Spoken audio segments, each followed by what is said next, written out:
আসসালামু আলাইকুম রহমতুল্লাহ। এটা হলো আমাদের কোম্পানির একটা বিউট, এটাকে বলা হয় বিউট বলা হয়, অর্থাৎ প্লাস্টিকের একটা ঘর। এই ঘরের মধ্যে আপনার চারা উৎপাদন করি। এগুলো হলো মূলত জৈতনের ঢাইল।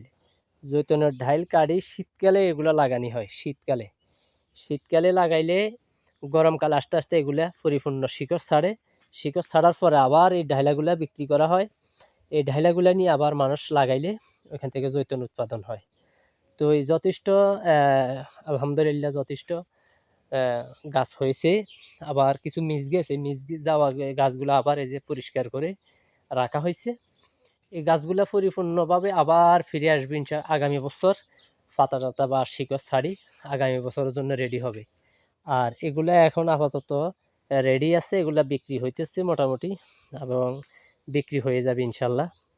তো এই আসলে এক একজন এক এক কর্ম করি, এক একখানে স্বাবলম্বী হচ্ছে। প্রত্যেকে আমরা এক একজন এক একভাবে স্বাবলম্বী হওয়ার জন্য উদ্যোগ নিতে হবে। উদ্যোগ না নিলে কিছুই হবে না। এরা তিল তিল করে অনেক বড় হয়েছে। এখন এদের মাথাতে অনেক বুদ্ধি আসছে, বা টাকা পয়সাও হয়েছে আলহামদুলিল্লাহ।